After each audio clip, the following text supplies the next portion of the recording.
Assalamualaikum warahmatullahi wabarakatuh. Perkenalkan, kami dari kelompok 13 akan menjelaskan tentang penulisan laporan hasil pemasaran di mana beranggotakan saya sendiri, Dwi Septiani, dan nanti ada rekan saya, Mbak Bella. Yang pertama ada laporan riset pemasaran. Riset pemasaran ini adalah sebuah presentasi formal atau pernyataan tertulis yang menjelaskan hasil riset lalu mengambil kesimpulan yang tepat berdasarkan hasil dari riset tersebut. Laporan, format laporan. Penulisan laporan harus memilih urutan dan bagian yang tepat untuk proyek yang ditangani. Format tersebut meliputi ada 7 unsur utama. Yang pertama, halaman judul. Ini terkadang didahului oleh halaman sampul judul. Kedua, surat pengantar, surat otorisasi, daftar isi, serta daftar angka dan tabel. Ringkasan eksekutif, ada isi, dan yang terakhir ada lampiran. Menyesuaikan format terhadap proyek. Format dari laporan riset perlu disesuaikan. Itu ada 2 alasan ya, untuk memperoleh tingkat formalitas yang pantas, menurunkan kompleksitas laporan. Nah, format yang dimaksud ini adalah jenis laporan yang formal. Laporan jenis ini biasanya itu dijilid dengan sampul permanen dan halamannya itu mencapai ratusan halaman. Untuk laporan yang kurang formal itu setiap bagiannya lebih pendek dan ada bagian yang dihilangkan. Situasinya bisa dibandingkan dengan cara berpakaian orang yang bervariasi menurut acara yang dihadiri. Contohnya seperti itu.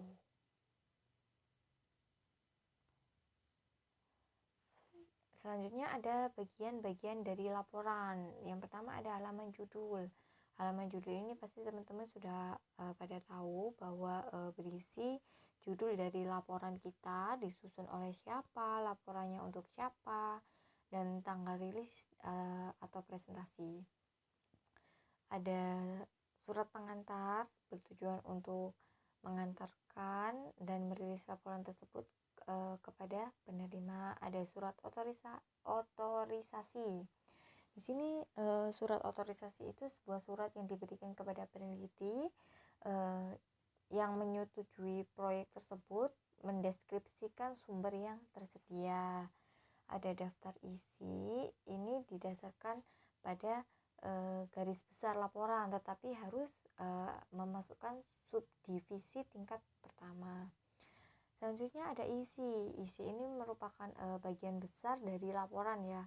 Bagian ini itu dimulai dengan bagian pendahuluan yang menetapkan faktor latar belakang yang membuat proyek tersebut diperlukan dan tujuan laporan, dilanjutkan dengan diskusi atau atas metodologi, hasil dan batasan-batasan tersebut, dan diakhiri dengan kesimpulan dan saran berdasarkan hasil.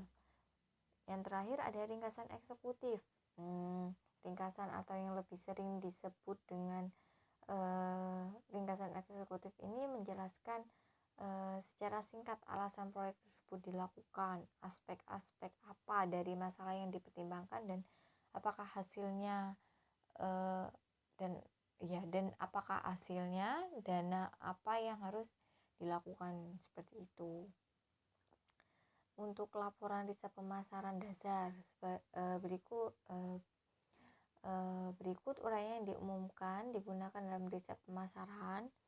Itu yang pertama ada abstrak, pendahuluan, latar belakang, metode riset, hasil diskusi, ke-7 kesimpulan, 8 referensi, dan ke-9 adalah lampiran. Selanjutnya akan dijelaskan oleh rekan saya, Mbak Bella, dipersilakan. Menggunakan tabel secara efektif. Jika digunakan dengan tepat, bantuan grafis dapat mengklarifikasi poin-poin kompleks atau menekankan sebuah pesan. Bantuan grafis ini berfungsi dengan baik ketika merupakan suatu bagian integral dari teks. Grafis tersebut harus diinterpretasikan dalam teks. Menciptakan tabel. Penggunaan tabel memungkinkan seorang penulis untuk menunjukkan fitur-fitur yang signifikan tanpa terjebak dalam perincian. Setiap tabel meliputi unsur nomor tabel, unsur judul, kop pendek dan kop spanduk, catatan kaki, dan unsur catatan sumber. Menggunakan grafik secara efektif. Grafik berfungsi untuk menerjemahkan informasi numerik ke dalam bentuk visual, sehingga hubungannya dapat dipahami dengan mudah. Setiap grafik meliputi unsur-unsur nomor gambar, judul, legenda penjelasan, unsur sumber, dan catatan kaki. Presentasi lisan atau oral presentation merupakan ringkasan lisan dari temuan utama, kesimpulan, dan rekomendasi yang diberikan kepada klien guna memberikan mereka kesempatan untuk mengklarifikasi isu yang ambigu dengan mengajukan pertanyaan. Tujuannya untuk menyoroti temuan yang paling penting dari proyek riset dan memberikan klien atau manajer lini dengan kesempatan untuk mengajukan pertanyaan. Laporan internet. Teknologi informasi di internet sangat membantu seorang peneliti dalam menginformasikan hasil penelitiannya kepada publik. Adanya internet sangat membantu dalam berbagi berbagai informasi, termasuk informasi yang bersifat akademis, contohnya laporan penelitian. Tindak lanjut riset atau research follow-up, yaitu menghubungi kembali para pengambil keputusan atau klien setelah mereka berkesempatan untuk membaca laporan riset, untuk menentukan apakah ada informasi tambahan atau klarifikasi yang dibutuhkan. Sekian dari kelompok kami, terima kasih.